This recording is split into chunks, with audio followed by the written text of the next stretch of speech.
men are, created to be providers, but we also need to ask questions on how to be providers. And I think that's becoming less and less taboo nowadays, that it's okay to talk to other guys. It's okay to ask questions. That doesn't mean you're weak. It just means you're trying to be stronger.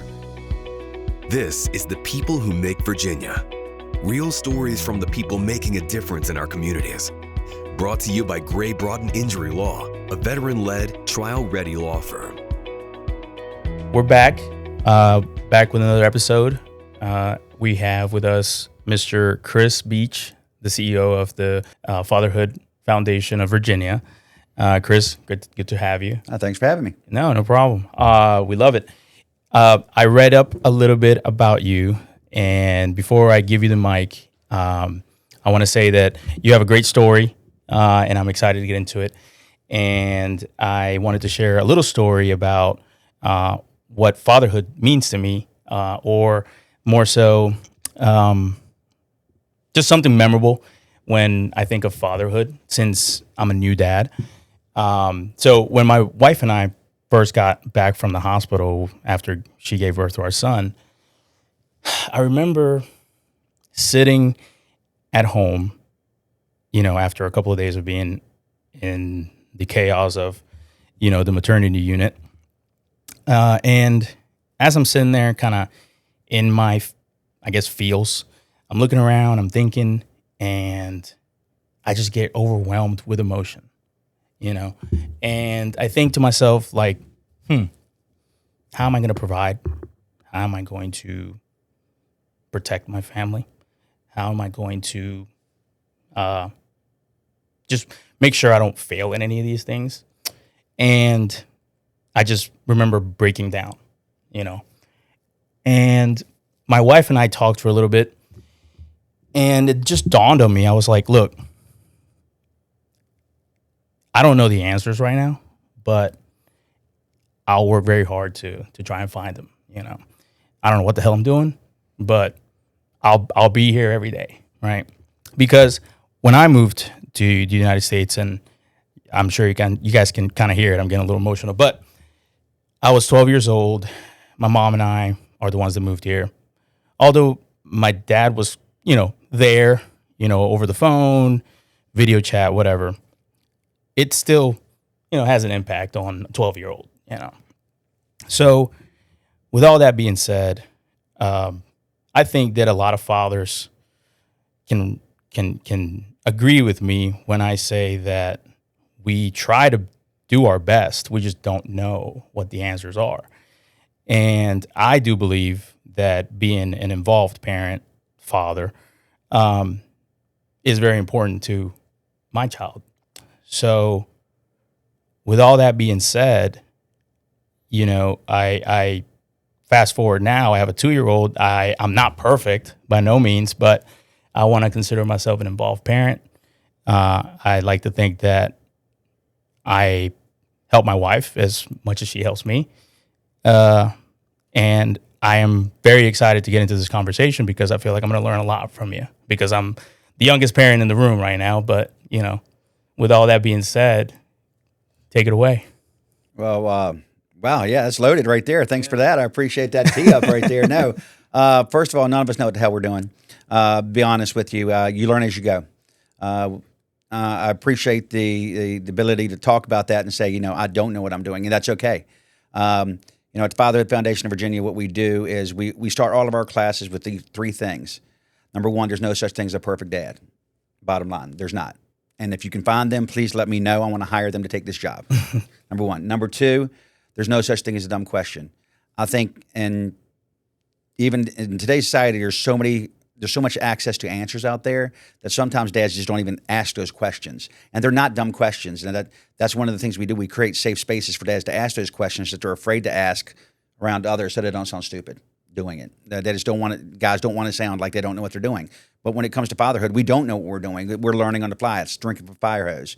And number 3, the most important relationship you show your children is the one with their mom, regardless of, married, not married, co-parenting, not co-parenting, together, not together. That relationship is the greatest relationship you're going to show your children, because that's going to show a boy how to treat a woman. is going to show a daughter how to be treated by a man. So those are the guiding principles we start off every class with. And our tagline for our class is fatherhood doesn't come with instructions. So we learn from each other. Iron sharpens iron. We know that. So the more we're able to get other men speaking to other men, the more we're able to get people talking about fatherhood and what it is to be a man, and not apologize about being a man. It's okay to be a man. The more we can have those conversations, the stronger we're going to be in our Commonwealth. Chris, how did you find your way to this organization? It would kind of fell into my lap. It was crazy. I taught for 12 years prior to going into nonprofit field, and got into administration and just realized, administration wasn't for me. It was about budgets. It was about test scores. It was making decisions for kids based on everything else but the kid. And sadly, that's what education has become a lot of. You making decisions based on what's best for the bottom line, not what's best for the kid. And so I jumped out of that and went into Big Brothers Big Sisters. Saw firsthand, when I was there were 300 boys in a waiting list, no men to go with them. Then I went and worked and go up in court for 2 years. 1,100 housing units, 7% had dads living in them. And sorry, say that again. 7%. 7% of the 1,100 housing units and go up in court had dads living in them, actually. And then, take it a step further, this position came open where we were working with youth in schools. We were working with strong marriages to make stronger marriages and reduce the divorce rate. Number 3, strong fatherhood, doing programs that really drive fatherhood. And fast forward, I'm in my 11th year here with the organization, and 3 years ago, we were always afraid to dive straight in on fatherhood because people were afraid that, nobody's going to fund us because it's fatherhood, And again, it was just one of those things where we dove all in, and we've doubled our reach. We're statewide, and just kind of fell into my lap. And I'm going on my 24th year of marriage to my best friend, and we're raising 4 boys to be men. And so it's something near and dear to my heart. And like you said, my backstory, it drives me on a daily basis because I want to be there for my children as much as I possibly can. Do you mind if we dive into your backstory a little bit? Not at all. But I mean, grew up in Powhatan, Virginia. A lot of things went on with mom and dad that they just kind of kept away from the kids. My sister and I, and one day woke up, was driving back in Powhatan, stopped by my mom's store, and said, "Your dad's not coming back home tonight." So that's when things kind of started going downhill. I had to stop, take care of everything, and just honestly just become the dad in the household and take care. And then when Dad did return, that's when the divorce started happening, and I had to get between Mom and Dad from punching each other, and the arguments, and the money, and the just everything that happened there, and I was the middle one. I was trying to protect my sister, I was trying to protect my mom, I was trying to stay good with my dad. So then, fast forward 20 years, I never really had that relationship with my father in my years growing. After college, it was just me, so I really didn't have that guy to go to, and. Honestly, I'm a believer, so I said, I'm forgiven on a daily basis, and who am I not to forgive my dad for what he's done? So I started having a relationship with him for about a year. He and I would just meet once a month and just really talk to each other, and started to really build that relationship back up. It was a very superficial relationship. It was not a deep relationship, but it was a relationship at least. And my boys looked at me and said, "Dad, how come your last name's different than Papa Choo Choo's, which is my stepdad?" And I said, "Well, I have a real dad." And I actually got to, it was Christmas, 3 days before Christmas, and my dad and I were having conversations, and his fourth wife walked in and said, "Would you like me to bring his gift in?" And my dad's like, "You didn't have to bring me anything." And for the first time, all 4 of my boys walked in with my wife. And for the first time at 40 years old, I heard my dad brag on me. And didn't think I needed it. Every boy needs to hear that from his dad. Every boy needs that from his dad. And as we're walking out, the dad looked at me and said, "Proud of you, son." I said, "I wasn't looking for it, but I was like, thank you. I'm very proud of my family as well. Thank you." And, Christmas came and went. I get a call 2 days later that he passed away. So I was able to get that moment, something that it's the greatest, one of the greatest gifts I've ever had. Men need to hear it from other men that they're doing a good job. And I don't think our society today as men does a good enough job of doing that. So that's what kind of led me to the Fatherhood Foundation and why I'm so passionate about doing it.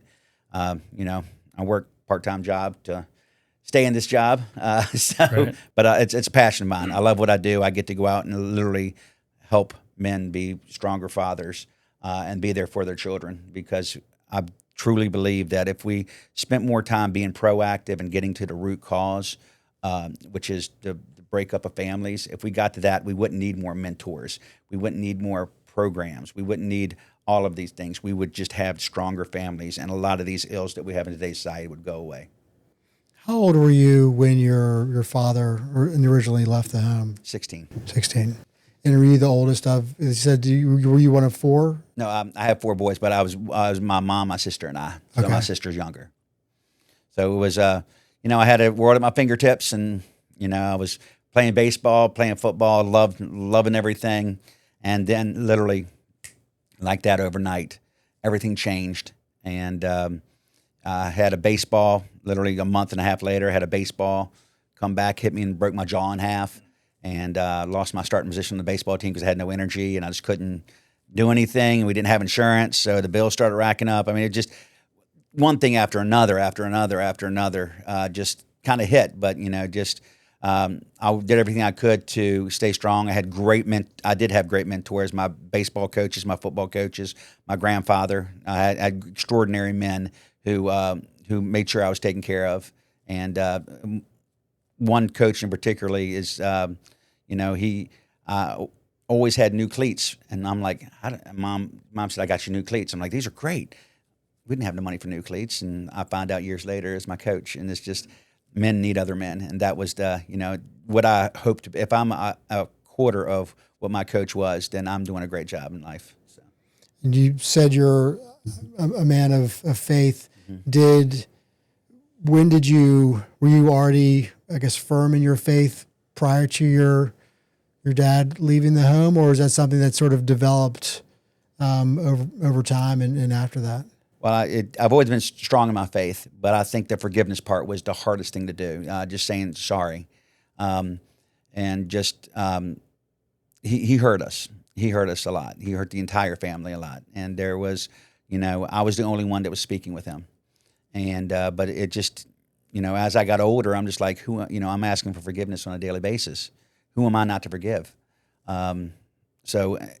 In honesty, it just kind of hit me. I'm like, I need the, you know, I'm thinking my dad needs to do this. My dad needs to be the first one to do this, because as a dad, I would be the first one to do that, to say sorry but my dad was not like that. He just wasn't wired for that. So when I did that, he never said he was sorry. You know, I wasn't looking for him to say he was sorry for what he's done and all this stuff. A lot of blaming on other people, but you know, the fact that I know I wake up in the morning, every morning, and know that I was able to forgive him. That's a huge weight off my shoulders, and not only off my shoulders, just a huge weight off my, you know, just being, just that I didn't have that laying over top of me. And then when he passed away, I mean, I would have had that over top of me for the rest of my life if I didn't take that opportunity. So it was a blessing. It really was. Remarkable. Mm-hmm. And not to switch the subject, I just want to go back to something you said. You said that, you know, in this society, it is very difficult for men to talk to each other. I feel myself as a lucky individual to have gotten into like counseling, you know, at the age I did, which was maybe 4 years ago. And so I think I have okay communication skills, at least with my wife and my family. But I do agree that, you know, in this society, it is, I don't know, taboo for men to talk to each other. Why is that? Like, from what you know? Oh, yeah. No, it's just back in the day. And when I say back in the day, when my grandparents, the greatest generation, they got up, they worked, they came home, they sat down, they ate dinner, they went to sleep, repeat. And they did that. They provided for the family, no questions asked, and mom was at home. There wasn't much room in there for communication. That was just expected of them. And then as we went through the next generation, the baby boomers, all of a sudden you have this breakdown in communication where the baby boomer generation realized that they didn't need each other to thrive and thrive in life. So the baby generation has 3 to 4 times higher divorce rates than any other generation, because they really felt they could do it by themselves. And, so again, men kind of just held themselves back, didn't want to say anything because, with women gaining, more freedoms and joining the workforce and everything like that, we would get labeled if we said anything, to the contrary of like, well, I don't, what do I say? And then, fast forward another toxic masculinity. Oh, it's you're toxic if you're masculine and you unless you show your emotions, you're toxic if you don't. Or so we've been told by society that don't be toxic. But the reality is we were created in His image to be a man, and that's okay to be a man. And we're unapologetic about that. We know that men are, created to be providers, but we also need to ask questions on how to be providers. And I think that's becoming less and less taboo nowadays, that it's okay to talk to other guys. It's okay to ask questions. That doesn't mean you're weak. It just means you're trying to be stronger. And guys are in big trouble right now. We look at the suicide rates right now in today's society, and it's 4 times that for men than it is of women. We look at the education gap, where in the 1980s we started Title IX to bridge the gap between women and men in college. Well, it was 13% higher for men, and now we go 10 years to 1990, it was even. Now we flipped that gap to a 16% higher gap for women in college than men. But people just kept on saying we need to push more women empowerment. And I have to say, we're not bad-mouthing women whatsoever. It's not a total sum game. We need to continue to empower women, and we need to empower men. It's not a one-sided thing. And I think just somewhere along the way we stopped pushing for strong men, and also being religious, being a believer. A strong man is the foundation of a strong family, and data is showing us that when a dad takes his children to church, his children are more likely to go to church when they get older than when a mom takes them to church. It's just the facts are facts. So Fatherhood Foundation of Virginia makes sure that we bring these conversations to the forefront and have these conversations with people we need to have conversations with, but also provide the education we need so men can talk to other men and get stronger, because we learn from each other. And that's the only way we're going to get stronger. But we got to be able to create spaces for men so they can talk. For instance, our New Dad 101 class, which is a class for dads by dads before the baby's born. No women are allowed. And I've been asked, can a woman sit in on this class? I said, absolutely not. Because once you put one woman in a room, it changes the entire dynamic of the room. And you're not going to ask questions that you would. It's like sitting around a fire. Your wives come and sit next to y'all. Are you going to say some comment? No, you're not going to, because you're like, okay, got to be filtered. Can't be the guy I want to be right now. So we're creating those spaces for dads to talk about that and just to learn from each other. What's been the reception by the public for creating these spaces? And I imagine you probably see all ends of the spectrum. Oh, everything. I've seen from, I've been called a bigot, a sexist, homophobic. I've been called all of the worst things. But then on the flip side, I've been called, this is awesome. We need this so much. What can we do to help? So it's both sides. And the sad thing is that fatherhood has become political. And this is not a political issue. Fatherhood is a family issue. There should be no political issue about this. But when you mention fatherhood in certain places, you're like, well, what are you doing for mom? And I said, well, there's plenty of organizations out there for mom. There's not many for dads.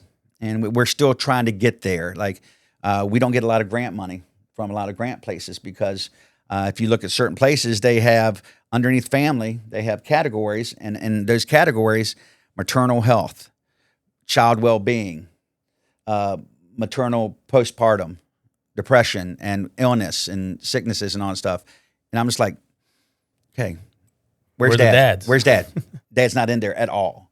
So we're starting to see a turn, because the data is showing that men are being kind of left behind. So how do we get men back on the playing fields where we can both thrive, both women and men? where are men finding your organization? Kind of where's the marrying, if you will, of if there's a father to be, how are they learning about your organization, and how are they getting to you? Oh, yeah. Well, father to be's through mom. Honestly, we most of our advertising is done in the hospitals, and mom's the ones that are going to the hospitals. And but the reality is, in the communities we really need to serve, mom's not talking to dad about that. So that's what we're having to address. It's going to have to be a change in culture for women to say, hey, we need dads in the lives of their children. Number one. Number two, we see a lot of dads coming to us when they're in when they need help for, to seek custody of their children or going through a divorce. So when they're in kind of the mode of, desperation, sadly, that's when they seek us out. Very few times, but we are seeing it more and more. Like I said, dads just wanting to be better dads, period. And we are the only fatherhood organization that's across the state of Virginia that covers the entire state. So if you literally type in Dad Virginia or Fatherhood Virginia or Virginia Dad or anything, we're the first one that pops up. So just organically, we are we definitely say this, we are one of Virginia's best kept secrets. We want to change that. We look at our life cycle as an organization, and there's 5 stages. Number 1 and 2 are name recognition and getting people to come to your site or getting people to learn more about who you are. 3, 4, and 5 is that 3 is signing out for something, 4 is becoming active, and number 5 is becoming a champion. Once they get to the organization, 3, 4, and 5 are easy because dads just have pride in being dads.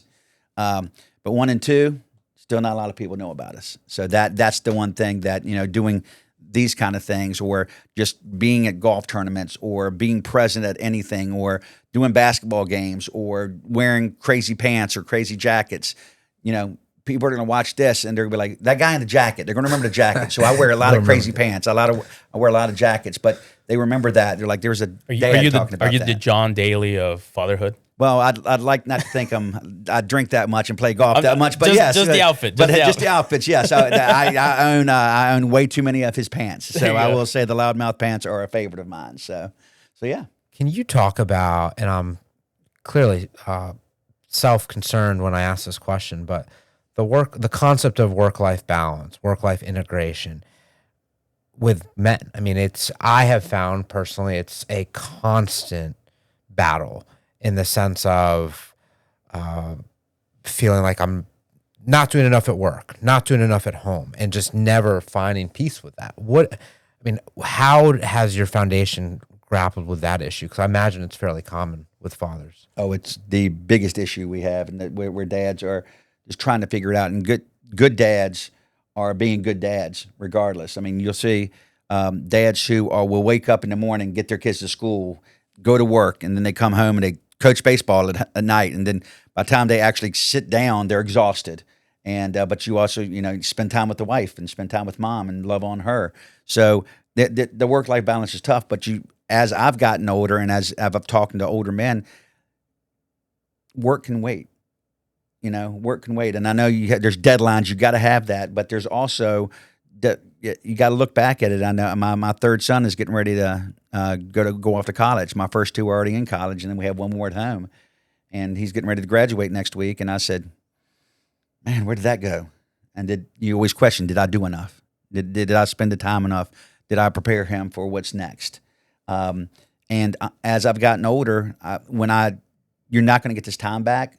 So if you value your time of making that dollar, or you value that time making those memories, you gotta. The dad has to really put that on himself. It's like, you know what? I'll find the time to do something else. That's why when I am working out, if my coach is watching this, I'll be back. The workout at 5:30 a.m. in the morning, because it's the time I get that, because that's my time that I really get to work out there. But then you go to work, get everything done. You prioritize what's important in life, and the older that I've gotten, the more I've realized, and the more I tell other dads this, that life goes way too fast. My mom passed away just two months ago. There's so many things you could have done, would have done. So what's more valuable that bottom line that you were able to buy a nicer car or the time you got to spend with your child. So it's just putting into perspective. I always say it's better to spend it with the child. What are some of the organization classes, trainings? Like, what does it offer? Yeah. Oh, yeah. Well, our flagship class is New Dad 101. It was created during COVID. We were doing boot camp for new dads, which is a national program, which is in hospitals across the United States. And when COVID hit, we started doing them online. Well, they said you can't do it online; it's an in-person class. I said okay. So I grabbed all of my facilitators, and we took pieces of boot camp for new dad, but we took things that we've learned through the years by teaching that and made it all into one curriculum. And that's what we say. It's a class for dads by dads. And you could teach the class now having a 2-year-old, and I could teach the class having a 21, 20, 19, and 15-year-old. And it's the same curriculum, but your class is going to be completely different from my class. And that's the beauty of it. And what's even better is when we get new ideas and new things that we hear, we add it. So that's the beauty of that class. There's no right answer because we're not teaching clinical stuff. We're teaching from lived experiences, and that's the most valuable experience a dad can have. So we do that, number one. Number two, we have classes. Tonight we have a class going on with one of our partners, the Virginia Marriage Initiative, called Baby Makes 3. So it's talking about the relationship of mom and dad. Now that there's a third one, because before it was mom and dad, they were the love of your life. Now both of you are second instantaneously, which is the way it should be. So how do you work with that new normal? We have classes that we go into rehab centers. One of them the facilitators picked up certificates where we teach dads called 24/7 Dad, which is helping those dads reconnect with their children, have those strong relationships so they don't fall back into that addiction. We have classes, which is the fastest growing class right now, is our Inside Out Dad class, where we go into the jails and teach men while they're incarcerated. So when they get out, they don't go back into that same system that got them in there in the first place, that they have connections, they have a relationship with mom, they have the relationship with their children that keeps them out. We have online classes called Pro Fathering 15. We have online classes that work with high conflict co-parenting. We know that we can't be everywhere across the state. So we are a small staff, but the thing is I will train anybody anywhere across the state, and I will pay them to teach the classes anywhere across the state. And that's been very successful for us. So although we only have 4 staff members, we have 10 facilitators that are reaching the entire state. So our reach is, instead of just paying 4 people to teach all these classes, we're paying 4 people to make sure we get to all the places across the state, and then teach people to teach those classes and then pay them. So we found that to be extremely, extremely helpful. And then we also do marriage and relationship coaching. I actually just married a couple this past weekend, which is the very first time I've done that, which is awesome. So, there's nothing taboo, again, about getting counseling. There's nothing wrong with that. It's not saying you have a problem. It's saying, hey, I want to strengthen this because I might have some things that have affected me in the past. So I want to move on from there to the future. And how do I do that better? So we want to be the one place, the one-stop shop that dads go. And if we don't have the answer, we want to find the answer. And definitely second, the trying to get rid of the stigma with the coaching and the counseling and all that. I mean, I say this all the time, but like our kids, we put them into, we call it swim camp, my kid, jiu-jitsu instructions, soccer, all that. They got their coaches there. Our business, we've got consultants, coaches, all types of stuff, right? Yet the idea that for an individual to go and try and become a better dad or a better person, for that to be taboo is kind of ridiculous. Oh, we said it all the time. Like we literally go to marriage shows, and I set up a tailgate with beer pong and TV and football playing in the back. And it says, the relationship coach, make your relationship the GOAT. I said, because I'll ask these new couples who they're in La La Land. They're like, rainbows and Skittles and everything like that. And I said, how long have you been preparing for this wedding? They're like, we've been doing this for like 6, 7, 8 months. And I said, how long have you been preparing for the days after that? They're like, really haven't thought about that. I'm like, wow. Okay, so you're preparing 6 months for one day, but you've never talked about the rest of your lives together. So, we definitely encourage the coaching because I always make the joke. I said, what do Tom Brady, Michael Jordan, and what Michael Phelps all have in common. Yeah, they were the greatest, but they all had coaches. So why not have a coach in something that's supposed to they're going to retire. Why not have a coach in something that's supposed to last lifetime? An honorable mention, I read a book. I'm not going to say I read it before we got married. Definitely not. I read it well into our marriage, but it helped. It's called This Is How Your Marriage Ends by Matthew Frey. And it's a really good book. It's a really good book. He talks about how his marriage ended and why. But he is a relationship coach, and he really dove into it and puts it in perspective and teaches you how not to mess up like he did. Right. Well, we always say there's one book that you need to read. If you haven't done it, you need to read it. It's called The 5 Love Languages. And all of us are loved differently. I like physical touch. Yeah, physical touch is mine. That's mine. Number one. Hey, man. I'm here with you, brother. Here with you. But no, it's physical touch, words of affirmation, quality time, acts of service, and gift giving. I do dishes, a lot of dishes. There you go. And so my wife's quality time. So if I wanted to make her happy, giving her jewelry, yes, she'll love that. But if I said, hey, why don't we go out and spend some time together? That's going to fill up her, he calls your love tank, a lot quicker than a piece of jewelry. Jewelry will be great, but they'll put it in a box to forget about it. But that quality time, remember when we were together that night? Yeah, I do. That was awesome. But each person is loved in their own way. And there's a book called 5 Love Languages for Men. And it kind of makes it, 101 for guys. So we can kind of get it through our skulls like, okay, this really does work. So you can go online and take it. And I've actually met the author, Gary Chapman. He spoke for us years ago. Got to go up, spend the day with him. And he said, it changed a lot of lives. And it's written in multiple languages across the world.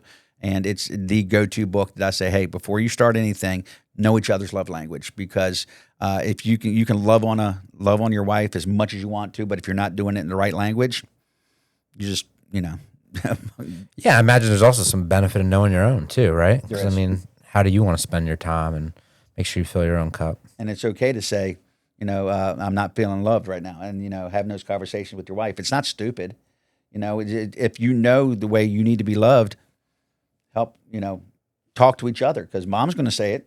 Your wife's going to say it to you. I just don't feel like I've been loved the right way or been noticed the right way in these past few. That's okay. That's very healthy.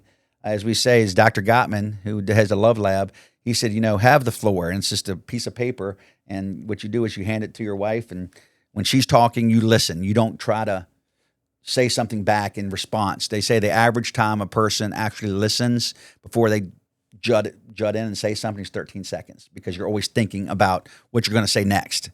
So what if we just actually took the time to say, okay, you have the floor. I'm going to listen straight to you. Then she gives the floor back to you and literally says, okay, here's what I hear you saying. Is this right? When you're intentionally listening, it goes a lot further. So there's a lot of things where coaching really does help. And it helps you not just with your relationship. It helps you with your kids. It helps you with your job. Just the simple thing of like cell phones in your pocket. You are, I don't know how they came up with this, but you are 34% more likely to have a more successful conversation if nobody sees your cell phone. And I was like, this also might have been the same person that says 73% of all statistics are made up. It might be that guy, but they say that, putting a cell phone away and just giving your undivided attention, actually talking to people, really helps. So bottom line, being a dad is not just being a caregiver, not just being a provider. It's also being in a relationship with your wife and your kids, or with mom and your kids. For a lot of the guys that we work with, they're not married. And we want to help you wherever you are in your journey to be the best dad, best co-parent, best husband you can be. So that's kind of our goal. Apart from the training and the courses, coaching, all that, do you guys have community events or get-togethers or things of that nature? Oh yeah, we are literally getting ready to jump right into June, which is Fatherhood Month.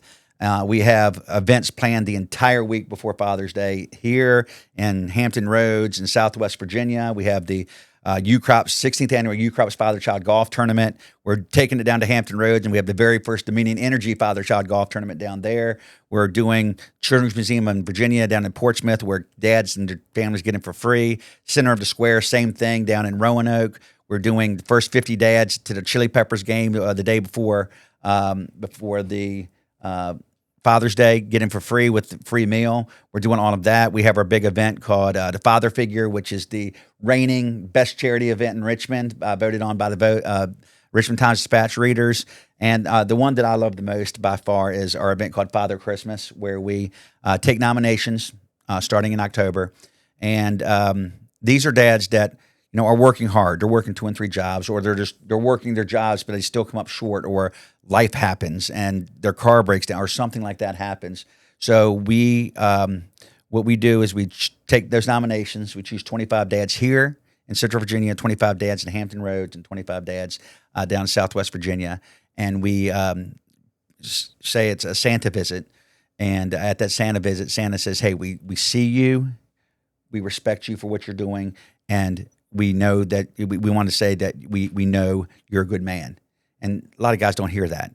And then we proceed to give them $500 cash to use any way they can towards the holidays. So it takes that little weight off your shoulders, because if you're making ends meet and all of a sudden Christmas comes along, it's coming every single year, but it's still, how are you supposed to pay for Christmas trees, for recitals, for all that else, the parties and everything else that goes with Christmas? And then on top of that, buy the trees, buy the presents, buy the food when you're making ends meet. So where are you going to get that extra from? And then, so we, over the years, this will be our 11th year doing it. We have given away over $90,000 in cash, and we take care of all the presents for the kids. They don't have to use their money on presents. They can use it on whenever they want to. And we've given away cars, and we literally one of my favorite stories is we literally had a dad, when we gave him the $500, he stayed after the event, came back, just he and I in this big room together, and he hugged me and he started crying, and he said, "Because of this $500, I'm able to turn my lights on." I'm like, yeah, that's the impact we're making. And this past year down in Portsmouth, there was a gentleman who came and he had grease all over his hands. He was a mechanic, and you said, "We wanted to honor you tonight for being an amazing father. Thank you. You are seen. You are heard. We are here for you. Here's $500. He started crying. He hugged me. I'm in the Santa suit. I filled it out really well. And he just hugs me and starts breaking down. And then the kids go and choose presents for them to take home. And I get an email in February from the wife saying, "You don't know how much that meant to him to be honored." He went in there thinking, that the gifts that they were going to tell Santa that his daughter wanted, he wasn't going to be able to afford. They've been living in and out of housing, and out of hotels down in Hampton Roads, just trying to make ends meet. And she said, "Unfortunately, thank you so much for making this the best Christmas ever. Unfortunately, he was underneath of a car and had a massive heart attack and passed away." She's like, "You made this the best Christmas we ever had." So it's things like that where you're doing what's right, because there's a lot of programs out there for people who don't make anything, but there's nothing out there for dads who are working their tails off just to try to provide, and they don't qualify for anything. So we really need to have a conversation at the government level to say, okay, well, is there a way where we can have some subsidies and have dads in the family as well and work together and get them out of poverty instead of just providing them with everything, and if dad comes in, they lose everything. Right. So we really need to start having those conversations, because moms want dad in the relationship. The majority of the moms say we want dad in the relationship, but the reality is they have to make that very, very tough decision. Do I take the subsidies, which will ensure that we are taken care of, or do I try to stay with dad and we're not sure if we're going to make the payments next month? So it's a horrible predicament to put any family in. Unfortunately, a lot of communities in lower economic areas, moms have to make that decision. So one question that I was thinking about, when you said how people find you, how these dads find you, the dads that you mentioned are the good dads that organically find you. Is there a common denominator to those dads that you see often? Like, what makes those dads good dads? And my train of thought is somebody listening, with your answer maybe resonates with them. They're like, "Oh, you know what? I'm doing okay." Yeah. Oh, well, our last line of our New Dad 101 class, the question is, what if I screw something up? And the answer that we say, you're going to. Just suck it up and bear it. The great dads will overcome and learn from their mistakes. The dads that, are having trouble will what's the definition of insanity? Doing the same thing again and again and expecting different outcomes. Those are the dads that are not getting it. So we're going to screw stuff up, but we're going to learn from them. And the great dads are the ones that learn from other dads and learn from other men to be like, hey, I need some help in this, and ask questions. There's no such thing as a perfect dad. And great dads can look a lot different. Whether you're in, there are a lot of great dads in lower economic communities that are working their tails off, and I look at them as heroes.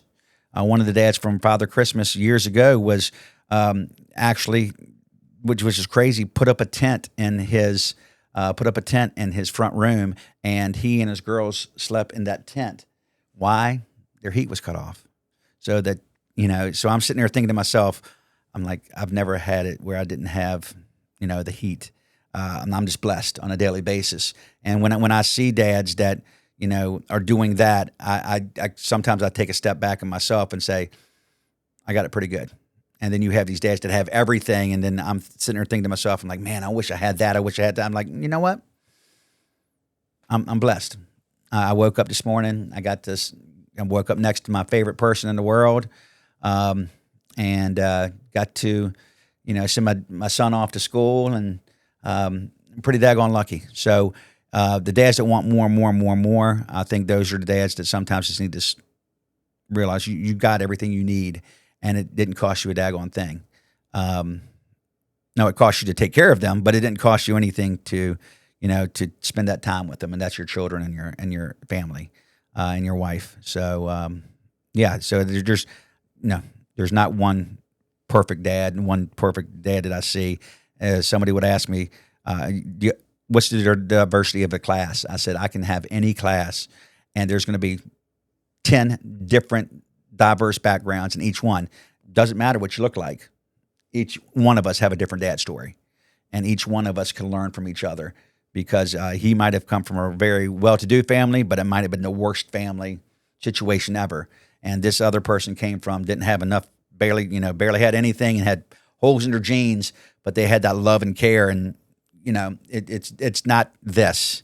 It's about this, as we say, it's not the presents you give your children, it's your presence you give your children. What would your 16-year-old self think of you now? Oh boy. Well, they definitely see me coaching, which it's wrapping up, which is sad to think that I'm now becoming a spectator for my sons, where I've coached them all the way up, and now it's kind of like, all right, just watch, Dad. So that would definitely be my 16-year-old self saying, you're definitely be coaching or doing something with sports. And I was blessed with 4 boys, so I've gotten to do that all my life, which is amazing. Definitely working with kids. I knew at an early age I wanted to work with kids. And now I would say, well, you're not working with kids. Daggone, you're having a huge effect on kids. And then, being that my dad was not there at the age of 16, my 16-year-old self would say, good job being there for your kids. That's good awesome. job being there for your family. What That's have you awesome. found most rewarding of the work you've done? I feel like I get to live my life through my job on a daily basis. There's never a typical day in the life of a nonprofit leader. There was literally one day when I woke up, and like yesterday, I was doing a thing for the TV8 News, and I was doing a spot for that, and then I went from there to the next meeting, which was talking about going to jail and teaching those classes. And then the next meeting, I'm talking to a person, seeing if they'll give us money. And then, so it's never the same thing on a daily basis. So there's not one thing, but I think that when that dad gets it, or you're able to make a difference in that dad's life, or when we're in jail, Pamunkey Regional Jail, we were at a graduation, and the dad looked at the facilitator. She's like, I really think this class saved my marriage. Or when a dad looks at us and says, this is the best class I've ever taken. Or when a dad just breaks down and just hugs you, like, and is in tears. There's so many hard times getting there, because funding fatherhood is a very tough thing. We're still not at the phase where, like a mentor agencies. A big business will strike a check for $1 million and say we need more mentors, and I'm like, what if dads were the mentors and you put more money into doing that instead of being proactive instead of reactive? Why don't we do that? We're not there yet. We're nowhere near there yet. And it's giving to dad organizations, to men organizations. We're not all the way there yet. So we're 90% funded by individuals who believe in what we do. I think seeing the change is the most exciting thing that I seeing from where we were to where we are now, seeing the growth we're doing, but then just seeing the impact we're having. That's by far when a man looks at you and said, you helped. I had a very small part in it. It takes a lot of people to make this happen. And, I'm just doing what I need to do with what the Lord has given us, because it's all His. And I know that on a daily basis. It's all His, and He's given us the resources to do this. And if I can use His gifts that He's given us to do for the better, that's a good day. And for those listeners who want to learn more about your organization and maybe even give to your organization, where's the best place for them to find? Well, like I said, you can go to search engine that's putting dad in Virginia. You're going to find us. We're the only one there, but it's vadad.org. It's that simple. We'd love for you to get involved. Somebody asked me, how have we grown this organization? I said, one coffee cup at a time. I drink a lot of decaf. But yeah, no, that's, vadad.org. You can go there or just type in Fatherhood in Virginia, and we're going to be the first one that pops up. So love to treat you to a cup of coffee anytime, anybody. I love talking about fatherhood. I'll drive.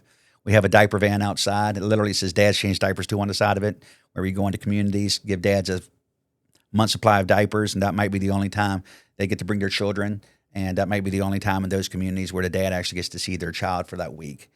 So we can, and then we offer them the resources. So that's one of those things where we can get them there. Just they have to pull the trigger and do the next thing. So it's all found at vadad.org. You guys have a great setup. It's awesome. It's taken a while to get there, but we have a great support staff, great board, great volunteers, great members. But we need more. So please reach out to us. We'd love to get you involved. You can be a dad, a mom, doesn't matter who you are. We'll put you to work. All right. Let's end with this. If there's one thing that you wanted all or anybody listening to this to know, what is it? That dads are a vital part of a child's life. Bottom line, kids need their dads. And I think that everything from right there stems. You just work your way up. If a child has a dad in their life, they're going to have better grades. They're going to be more successful. They're going to have less chance to go to jail, run in with the law, drop out of school. And mom is happier when dad's in the picture. Mom has less stress, has better support, there's less depression. I mean, these are all proven things. But bottom line, kids need their dads. That's the one thing that, if I can press more of, and the more we can get dads with their kids, the better we're doing as a society. Awesome. Maybe even just starting by being present. Just being there. Being there is just be there. All right. Well, Chris, thank you so much for joining us. This has been awesome. Thanks for the opportunity. Not a problem. Really appreciate your time. Thank you. Thanks for listening to this episode of The People Who Make Virginia by Broughton Injury Law. If we can ever be of help to you, give us a call at 877-VETS-WIN. That's 877-VETSWIN.